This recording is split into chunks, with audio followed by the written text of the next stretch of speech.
Nick, let's talk about the Miami Dolphins. This is a team coming into the offseason. When I think of this offense, I think most people, the first word that comes to your mind is track team because everyone on this offense is pretty dang fast.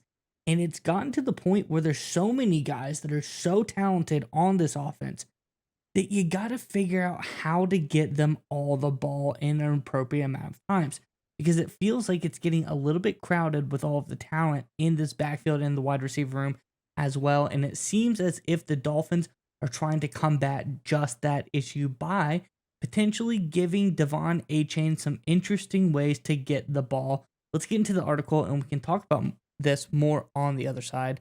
This, of course, over from NBC Sports, it says the Dolphins is arguably the deepest running back room in the league with Raheem Mostert, Devon Achane, Chris Brooks, Jeff Wilson, and fourth round rookie Jalen Wright. It creates a good problem. How to keep backs behind Mostert involved. Achane, one of the fastest players on the Dolphins, which makes him one of the fastest players in the NFL by proxy, spent time lining up out wide this offseason. He said, just lining me up at different positions as far as like the receiver, running routes and stuff. Achane said during the team's mandatory minicamp via David Verones of the Sun Sentinel. That's something we're doing different this year. That's something that I've been doing this offseason. So, Nick, like I alluded to earlier, I think this is great. Getting Achane in some different situations to potentially get him the ball a little bit more after his big year last year. Curious what your thoughts on this one are, but Dolphins fans, talking about a crowded running back room, talking about a lot of players back there. Let's not talk about now. Let's talk about some of the great crowded room of Dolphins running backs of yesteryear. There's a lot of great answers. One sticks out in my head above the others, but I'm curious, who is your favorite Dolphins running back of all time in the comment section below? But Nick, what are your thoughts on the latest news about Devon Achane? Well, I think there's two things to factor into this. One, I think it's obviously a very smart move by Mike McDaniel because A-Chain is a weapon in the highest order. So coming up with creative ways to get him the football, certainly as a wide receiver, lining up as a wide receiver, is a really smart move by him.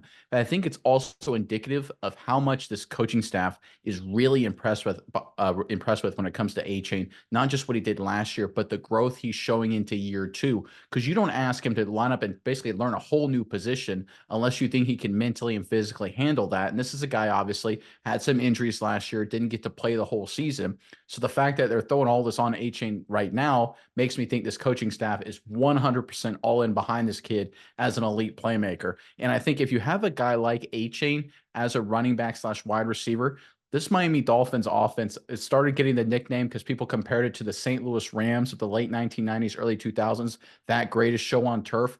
The Dolphins, the greatest show on surf, right? Everyone's kind of saw that meme. But the remedy, or I'm sorry, not the remedy, the really straw that stirred the drink for those Rams teams was Marshall Faulk, a talented running back who could line up at wide receiver and run routes because it basically threw all defenses for a loop because matchups, schemes, things like that. If you got a running back with explosive speed that can line up at wide receiver and run routes, as a defense, you're just like, okay, I give up. We don't have answers. That's what the Dolphins have here in A-Chain. That's what Mike McDaniel believes. That's what I'm seeing here. Mike McDaniel's a smart guy. He knows offense. He looks around. He's historical, and under that Shanahan tree, really creative bunch there. He sees A-Chain as his Marshall Faulk.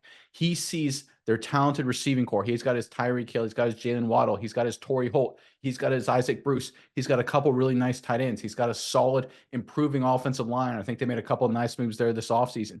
Now it's going to come back to where or who is going to be that dynamic X factor playmaker. And I think he's decided it's going to be A-Chain, right? They drafted Hyatt to be the number 2 running back. I think my opinion with Mostert. A-Chain is going to be their X factor. He's going to be their Marshall Faulk.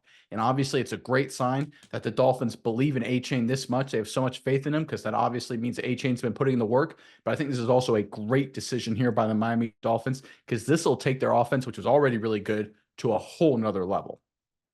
Yeah, and again, when you look at the Dolphins' backfield, everyone's saying, okay, who's going to play behind Mostert? I think that's a valid question because Mostert, in his own right, is great. He's the 5th highest rated running back in all of the NFL right now. He's got some great offensive grades, at 84.7 overall grade. He got a 91.3 running grade. Those are fantastic. It's really hard to beat those numbers unless your name's Devon Achane, and it's really easy to beat those numbers because you're the number 1 graded running back in all of the NFL last season. with a 92.1 overall grade, a 93.1 running grade, which arguably those are relatively close numbers in the scheme of things. But where he blows Mostert out of the water is that 77.7 receiving grade for a running back. That's incredibly high. I think that is, like you said, this is the secret sauce. This is the guy that makes the offense work. He's probably not going to be, just because of injury concerns and other things like that, he's not in the line to be the number 2 running back. He's more than that in a different way. He's going to be out wide as a receiver. He's going to be a playmaker. I expect to see him on the field with another running back most of the time, just because this is a guy you can put somewhere and he really just makes things happen. That kind of speed that Devon Achane has is unparalleled, and I think you see it in his grades. For the short amount of time that he played due to the injuries, his 323 snaps to Mostert's 582 snaps, Devon Achane was incredible. He was lights out every time he was on the field, and I think we're seeing the Dolphins realizing that and saying, hey, we need to get this guy the ball more, and I think that's going to be great for this offense going forward. And then let's look at it schematically real quick to understand, right? With Tyreek Hill, Jalen Waddle, and of course Odell Beckham now into the mix, some other young wide receivers, teams are going to have to play the Dolphins 2 deep safeties, right? So that means 2 safeties deep, no extra safety ever in the box. If you've got a guy like Achane, that means light boxes, or if teams are going to have to go 3 linebacker sets to try and stop the run, they're not going to be able to do their nickel dime sub package. What does that mean? It means Achane lineup at wide receiver against a linebacker or run defending safety playing in the box as a linebacker. Achane wins that matchup 100 times out of 100. The Dolphins, with Achane becoming the next Marshall Faulk in terms of how they're going to use them, is going to take this team to a whole nother level.